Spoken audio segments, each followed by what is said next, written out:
파트라슈 레위기 6번째 배달 왔습니다. 왈왈. 레위기 12장 1절에서 5절. 본문은 아이를 낳을 여인의 부정한 기간에 관한 부분입니다. 그런데 그 기간이 남아를 낳았을 때와 여아를 낳았을 때가 각각 다릅니다. 즉 남아를 낳은 경우, 여자애네. 남아를 낳은 경우에는 다른 사람과 교제할 수 없는 7일과 성소에 나아갈 수 없었던 13일을 합한 40일간 부정한 반면, 여자 옷을 입고 있으니 여자겠죠? 여아를 낳았을 경우에는 그 2배인 80일간 부정하였습니다. 이처럼 부정기간을 두고 있는 것은 산모나 신생아가 아직 면역력이 약하잖아요. 그렇기 때문에 이런 부정기간을 두고 있는 것도 있고, 또 이제 중요한 것은 모든 사람이 태어났을 때부터 부정한 인간, 부정한 존재라는 사상과 깊은 관련이 있습니다. 그리고 출산 시 피의 분출은 부정한 것으로 여겨졌기 때문이기도 합니다. 레위기 12장 3절. 8째 날에는 그 아이의 표피를 벨 것이요. 8일 만에 행하는 할례 의식은 아브라함과 하나님 사이 언약에 근거한 것입니다. 즉 사내 아이에게 할례를 행한 것은 그 아이가 그 순간부터 하나님의 것이라는 뜻입니다.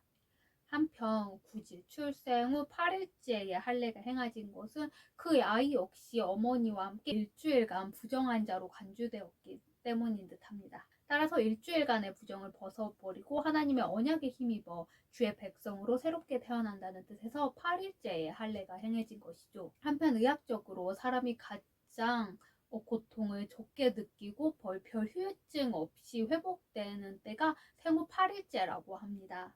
그러므로 하나님의 할례 명령은 인간의 이러한 신체적인 특성까지도 고려한 것입니다. 레위기 12장 5절. 여자아이의 출산 시 정결케 되기까지 기간은 아까도 얘기했었죠? 부정기간 14일과 산열이 깨끗하기까지의 기간 66일.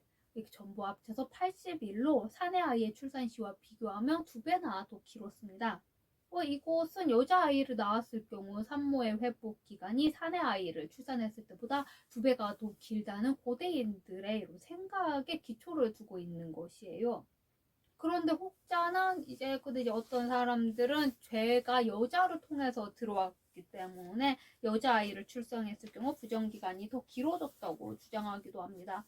그리고 또 남자아이 같은 경우는 할례를 통해서 정결함을 받을 수가 있는데 여자아이는 그런 과정이 없기 때문에 여자아이를 출산하였을 경우 이런 부정한 기간이 더 긴 거라고 추측을 하기도 합니다.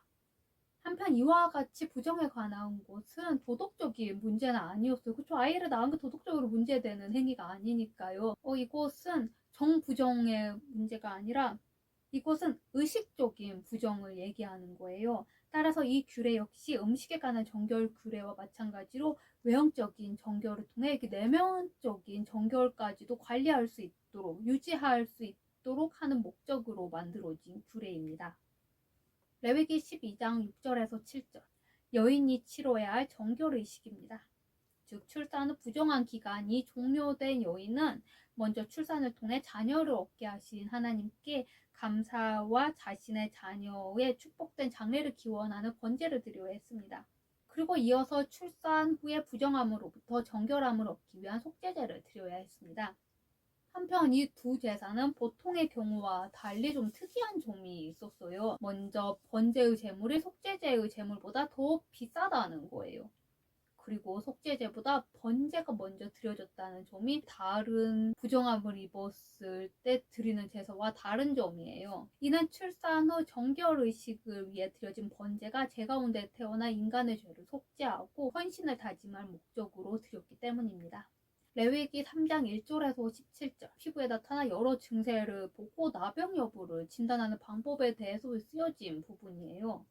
성경에 말하는 나병은 그 나병만을 우리가 지금 요즘 알고 있는 그런 나병만을 의미하는 것이 아니고 나병과 비슷한 피부병과 곰팡이 같은 것을 이렇게 총 틀어서 의미하고 있는 거예요. 따라서 이 부분에서 언급되는 나병은 질병의 성격이라기보다는 부정한 것과 더 관련이 있어요. 또 관련이 있다고 우리가 생각하는 이유 중에 하나가 이 병의 진단을 의사가 내리는 것이 아니라 제사장이 내렸기 때문이에요.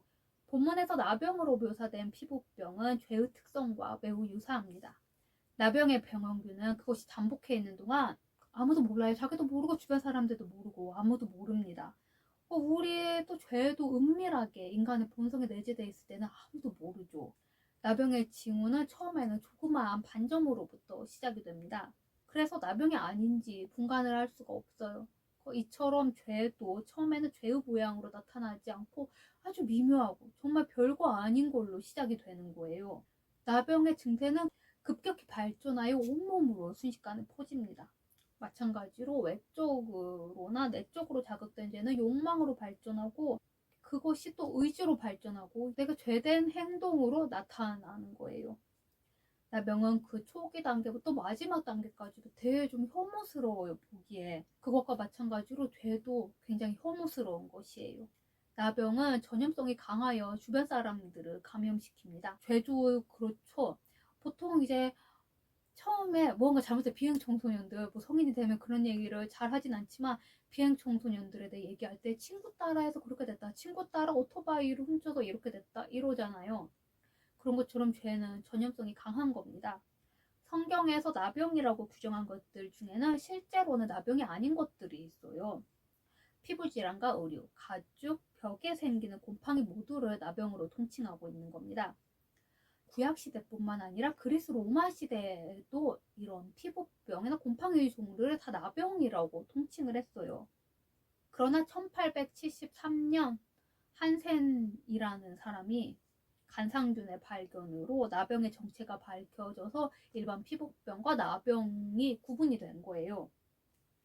증상은 인체에서 되게 수년간, 9년, 짧게는 좀 9년에서 길게는 2, 30년까지 몸속에 잠복해 있어요.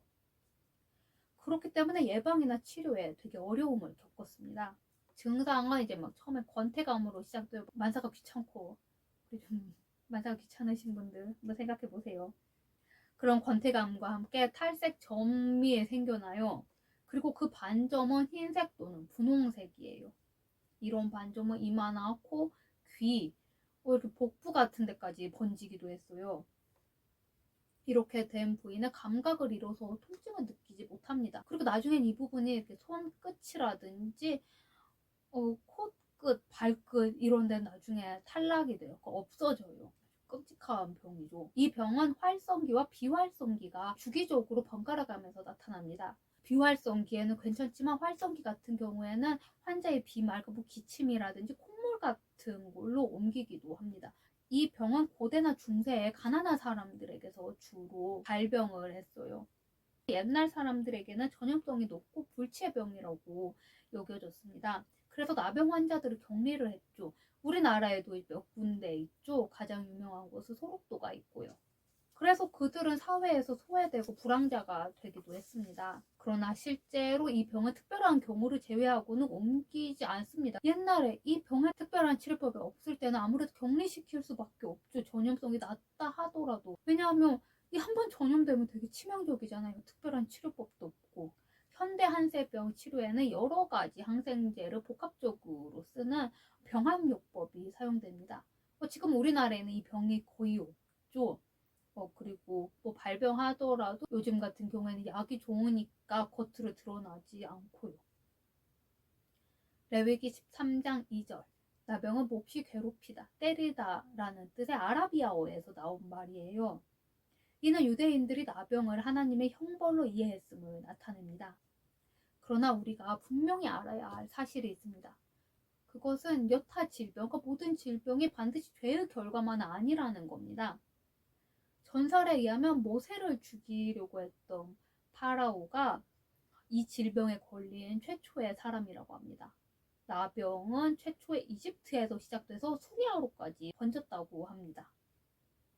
레위기 13장 12절 13절 나병이 그 전신에 퍼졌으면 정한 것입니다. 조금 이상하죠. 전신에 퍼졌으면 되게 아픈 상태인데 어째서 이것이 정한 것이 될까? 그런데 이게 전신에 퍼졌으면 이미 이제 병이 끝난 거라는 거예요. 전염성도 없고. 근데 현대의학적 측면에서 생각할 때 이것도 조금 이상한 것이죠. 왜냐하면 나병이라는 것이 전신에 퍼졌으면 이게 치명적인 거예요. 외모도 흉측하게 변해 있고. 그렇기 때문에 이 병은 폐암병이나 만성 건선, 마른 버짐 같은 걸로 추측함이 타당합니다. 레위기 13장 18절에서 37절.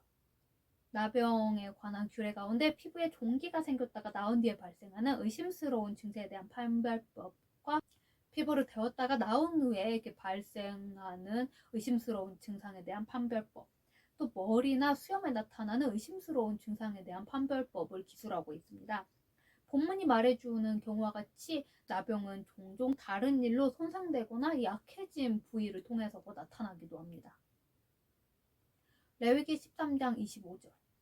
화상에 생긴 나병인즉 우리가 화상을 입었어요. 화상을 입었으면 그 부분이 아무래도 좀 약해질 수밖에 없죠. 그렇기 때문에 이 나병은 몸속에 잠복 기간이 되게 길어요. 심지어는 20-30년 후에 나올 수도 있고, 그렇기 때문에 그 화상을 통해서 약해진 부위는 이렇게 나병이 발생하기에 되게 쉬운 부분이었어요. 레위기 13장 38절에서 46절. 본문은 나병에 관한 규례 가운데 나병과 혼돈해서는 안 되는 경우와 대머리에 발생한 나병의 판별법, 그리고 나병 환자로 판정된 자가 지켜야 할 일에 대한 기술입니다. 한편 우리는 나병 환자로 판정된 자의 처신을 통하여 다음과 같은 교훈을 얻을 수가 있습니다. 옷을 찢고 머리를 이렇게 풀어 헤쳐야 했습니다. 나병 그 자체가 죄는 아니었습니다. 다만 하나님의 진노를 받았다는 슬픈 증거요, 고통스러운 일이었습니다. 스스로 부정하다고 외쳐야 했습니다. 우리 모든 인간은 하나님 앞에서 부정한 자요, 죄인입니다. 진 밖으로 추방이 됩니다. 나병 환자는 다른 사람과 격리되어야만 했습니다. 그래서 도성 밖으로 추방되는 것이 일반적 관례였죠. 레위기 13장 45절 46절. 나병 환자가 취해야 할 규례가 언급이 됩니다. 옷을 찢고 머리를 풀며 극도의 슬픔과 애도를 표하던 히브리인들의 관습적인 행동이었어요. 옷을 찢는 것은 가슴이 찢어지는 그런 슬픔을 나타내는 거예요. 그리고 머리를 풀어 헤친 거는 우리 미친 사람 보면 머리 풀어 헤친다고 그러잖아요. 그런 것처럼 내가 정신을 차릴 수 없다는 것을 의미하는 거예요. 한편 이처럼 나병 환자가 이런 식으로 슬픔을 표출해야 하는 것은 이웃하고 하나님과의 정상적인 관계를 단절한 채 이제부터는 되게 소외되고 비참한 삶을 살아야 하기 때문에 이런 극도의 슬픔을 표현해야 했어요. 또 윗입술을 가리우고, 이 애도 또는 부끄러움의 표현입니다. 그리고 부정하다 할 것이요, 이렇게 큰 소리로 외침으로써 정결한 자가 자신의 더러움에 오염되는 것을 방지해야 했습니다. 조금 비참하죠. 아픈 것도 되게 힘든 일인데, 또 정결한 자가 나병 환자를 가까이 하면 안 됐냐면, 이 의식법상 나병 환자와 접한 자 역시 부정한 자가 되었기 때문이에요. 유대 전승에 의하면 이 나병 환자가 출입한 집까지도 부정하게 되었습니다. 집 밖에 살지니, 이는 나병의 전염 확산 방지의 목적도 있지만 이스라엘 공동체의 의식적인 정결 수호에 큰 목적이 있었습니다. 따라서 이는 영적으로 죄에 감염된 자가 정결함을 얻기까지 결코 하나님의 거룩한 공동체에 참여할 수 없다는 사실을 가르칩니다. 레위기 13장 47절에서 59절. 본문은 나병에 관한 규례 가운데 의복에 발생한 나병을 판별하고 처리하는 방법에 대한 기술입니다. 백성들은 의복에 푸르거나 붉은색 반점이 생겼을 경우 제사장에게 가서 이것이 나병인지 아닌지 판별을 받아야 했어요. 이때 제사장은 그것을 판별하여, 제가 수영롭계를 다녔었거든요. 수영롭계 단체티예요. 단체티인데도 되게 괜찮죠. 이렇게 보고 이것을 세탁하면 될 것 같다. 이러면 다시 세탁을 하든지, 아니면 싹스틱 같은 거 있죠. 그걸로 이렇게 지웠을 때 깨끗해져. 그러면 괜찮은 거예요. 그런데 내가 정말로 곰팡이가, 돌이킬 수 없는 곰팡이가 핀 거예요. 그러면 불에 태워 없애야 했습니다. 한편 우리는 이상과 같은 사실에서 다음과 같은 교훈을 얻을 수 있습니다. 하나님을 섬기는 거룩한 백성은 그가 사용하는 도구나 환경까지도 정결하고 조심스럽게 사용해야 한다는 겁니다. 그리고 이 세상의 어떠한 것도 의지의 대상이 되지 못하며 편안한 안식을 제공하지 못한다는 겁니다. 또 나병이 발생한 옷을 과감히 불에 태워버리듯이 우리는 죄의 모양이라도 단호히 끊어버리는 결단을 내려야 한다는 겁니다. 옷을 태운다니까 생각난 건데, 옛날에 드라마에서 봤던 장면인데 부인이 자다가였나, 그냥 어쩌다 한번 TV를 틀어서 한 거라 자세한 거는 모르겠는데 어쨌든 부인이 남편 옷을 아파트 욕실에서 태우려고 했나? 그러다가 안 돼가지고 아파트 앞에 마당에서 마당 아무튼 아파트 이렇게 앞에서 태운단 말이에요. 그럼 난리가 났죠. 이제 소방관도 오고. 그 이제 그 사람 왜 그랬냐 그러는 거예요. 알만한 분이 도대체 왜 여기에서 이렇게 이런 것을 소각을 하냐. 그러니까 이렇게 남편 옷인데 남편을 태울 수가 없어서 그렇게 했다라고 대답하는 거예요. 약간 섬찟하죠. 레위기 13장 47절. 나병 색점. 습기가 많은 곳에 있는 옷이나 옷을 입고 있죠. 옷이나 식기, 그릇 같은 것, 또 가재 도구 등에 번식하는 푸르거나 붉은색을 띠는 곰팡이를 말합니다. 그런데 이를 나병색점이라고 칭한 까닭은 당시에는 곰팡이 역시 나병의 일종으로 생각했기 때문입니다. 한편으로는 좀 그럴듯한 것 같아요. 왜냐하면 우리 벽에 곰팡이 생기면 제대로 제거 안 하고 처음에 발견해가지고 제대로 처리하지 못하면 온 집에 곰팡이가 다 쓸잖아요. 레위기 13장 49절에서 52절. 의복의 색점이 붉거나 푸르게 변했어요. 그러면 의복에 발생한 나병, 정확히는 곰팡이의 초기 증상입니다. 따라서 이 경우 제사장은 더러운 의복을 일주일간 따로 보관하여 그 병의 발전 여부를 관찰해야 했어요. 이처럼 의복에 발생한 나병이 사람에게 발생한 나병하고 동일하게 취급된 이유는 더러운 의복이 죄를 상징한다는 이 당시의 히브리인들의 관념 때문이었어요. 그리고 곰팡이 피는 옷 입으면 아무래도 몸에 좋지 않겠죠. 레위기 13장 52절. 불사를 찌니. 불사르는 게 가장 확실한 방법이었어요. 곰팡이를 처리하는. 이는 영적으로 불같은 성령의 역사에 의해서만 죄를 제거할 수 있음을 우리에게 가르쳐주고 있는 거예요. 나병의 영원한 소멸과 함께 이스라엘 백성의 거룩함을 다시 회복시킨다는 영적 의미가 여기에 들어있습니다. 한편 유목 생활을 해왔고 또 이스라엘 백성들은 지금 광야 생활을 하고 있어요. 그러니까 의복이 얼마나 중요했겠어요. 그럼에도 불구하고 이거 태워 없애야 했어요. 지금같이 옷이 되게 흔한 시대에도 우리 옷에 뭐 좀 빨간 고물 같은 거 튀어봐요. 난리 나잖아요. 이거 어떻게 없애냐 그러고. 근데 그 당시에는 정말 오죽했겠습니까? 이것은 오늘날 우리 성도들에게 있어서 아무리 귀중한 것이라 할지라도 그것이 유혹이 된다면 깨끗이 제거해야 한다는 것을 교훈하고 있습니다. 어제가 전에도 말씀드렸지만 정말 아끼던 그림 엽서가 있었어요. 그림도 아니고 그림 엽서예요. 정말 약간 제정신 아닌 사람처럼 그 엽서를 아꼈거든요. 이렇게 종이 책 사이에 끼워두고 아껴서 보지도 못할 정도로 아꼈는데 어느 날 하나님이 그림 보는 것을 끊으라고 그러시는 거예요. 미술관에 가는 거 되게 좋아했거든요. 그냥 조금 좋아한 정도가 아니라 좀 별나게 좋아했어요. 그래서 이제 그 그림을 버리는데 정말 아까워요. 지금도 사실 종종 그거 괜히 버렸나, 별것도 아닌 진짜 그림도 아니고 엽서 한 장일 뿐인데 그런 생각을 가끔 합니다. 레위기 14장 1절에서 9절. 나병 환자에 대한 판별법에 이어지는 본문은 이제 나병 환자의 정경 예법에 관한 부분이에요. 나병 환자가 나았을 경우 그냥 나았으니까 다 장막으로 들어가야지. 이게 아니라 정결 예식을 통해서 깨끗한 물 입어야 했어요. 이 나병이 치료된 것이 확인이 되면 제사장은 새 2마리와 백향목, 홍색실, 오슬초를 준비하고 먼저 새 1마리를 흐르는 물 위에 질그릇 안에서 그 새를 잡아요. 그리고 새가 2마리 있었다 그랬죠? 그러면 이제 나머지 1마리는 살아있는 채로 우슬초와 함께 백향목에 홍색실로 묶어요. 다리를 묶는지 온몸을 묶는지 온몸을 묶는 게 낫겠네. 이렇게 묶어요. 그리고 흐르는 물에서 아까 새를 잡았었죠? 그 새의 피에 적셔서 나병에서 정결함을 입은 자에게 7번 뿌려요. 그런 다음 얘를 날려 보내줬습니다. 한편 나병이 죄를 상징한다면 정결 예식은 그리스도의 중보 사역을 상징합니다. 각각의 행위의 상징적 의미는 다음과 같습니다.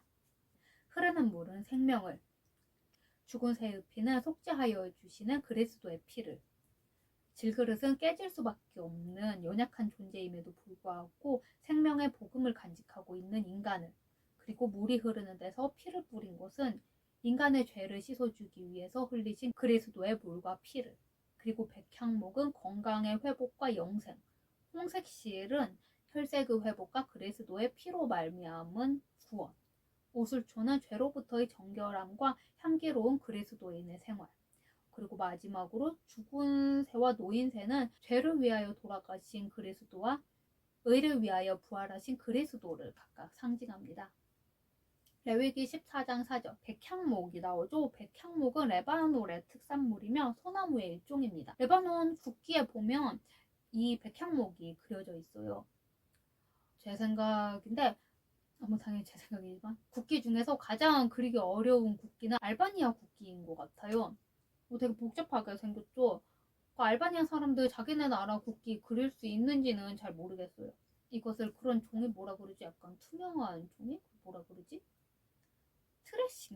트레싱지 대고 따라 그리라 그래도 제대로 못 그릴 것 같아요. 이 백향목은 재질이 튼튼한데다 속지 않으며 윤기와 향이 되게 오래가요. 그렇기 때문에 성전의 목재로도 사용이 되었습니다. 한편 죄와 부패의 상징적 의미를 갖는 나환자의 정결의식에 백향목이 사용된 것은 죽은 자와 다를 바 없는 나병 환자가 이제 새롭게 얻은 생명을 오랫동안 지속시키기를 축원하는 의미를 갖습니다. 홍색 실은 백향목과 우슬초를 이렇게 한데 묶기 위해 다발로 준비한 실이에요. 한편 이 실이 붉은색을 띤 것은 나병 환자의 병이 완쾌되어 그 피가 정결하게 된 것을 상징하기 위함이었습니다. 우슬초는 담벼락이나 바이틈에 자라는 근동의 박하초의 일종이에요. 이 식물은 꽃과 잎에서 향이 나며 백향목과 함께 방부제의 역할을 했어요. 그래서 결례의식에서 많이 사용이 되었습니다. 레위기 14장 10절에서 20절 치유된 나환자의 정결을 위한 1차적 선포 의식에 이어서 앞에 새 2마리 이런 거 있었죠? 그거에 이어서 이제 본문은 8일 후에 부정함을 씻기 위한 2차적 정결 예식에 관한 부분이에요. 즉 정결하다고 인정을 받은 나환자는 8일 후에 자신의 부정을 씻기 위하여 어린 순양을 취해 기름 한 록, 약 0.3리터 정도예요. 이거를 속건제로 드리고 순양 하나와 암양 하나 그리고 에바 10분의 3에 기름 섞은 소재물로 각각 속죄제와 번제와 소제를 드려야 했습니다. 나병은 치명적이라는 점과 전염성이 강하다는 특성 때문에 죄를 상징하였습니다. 그렇기 때문에 나환자가 깨끗함을 얻기 위해서는 반드시 2차에 걸친 정결 예식을 치러야 하는 겁니다. 레위기 14장 10절 제8일 왜 하필 8일일까요? 하나님께서 천지 창조를 7일간 하셨죠. 그리고 나서 새롭게 돌아온 첫날, 그러니까 8일째 되는 날이 즉 회복과 시작의 상징적 의미를 갖는 겁니다. 따라서 성결함을 입은 나환자의 희생제사 역시 8일째에 거행되었던 겁니다. 그것은 하나님의 언약밖에 진 밖에서 거하고 있었잖아요. 하나님의 언약밖에 거하던 나환자가 다시 새로운 언약의 백성들 안으로 들어와서 하나님과의 관계가 회복되었음을 말해줍니다. 레위기 14장 5절 제사장은 기름 한 록을 취하여 자신의 왼쪽 손바닥에 따랐어요. 완쾌된 나환자의 기름 부음 의식을 위해 제사장이 자신의 왼편 손바닥에 기름을 붓는다는 말이에요. 이렇게 해서 제사장은 오른손가락 왼편에 기름이 있으니까 오른손으로 이렇게 기름을 찍어가지고 기름 부음 의식을 거행을 했어요. 그런데 이처럼 피 바름 의식 외에 또 기름 부음 의식을 추가로 행했던 이유는 피는 속죄를, 기름은 위로부터 임하는 은혜를 상징하였기 때문입니다. 즉 이 두 의식은 나환자가 하나님으로부터 사죄함을 받고 하나님의 백성으로 능력 있는 삶을 영위하는 것을 상징했던 겁니다. 오늘은 여기까지입니다. 다음에 만나요.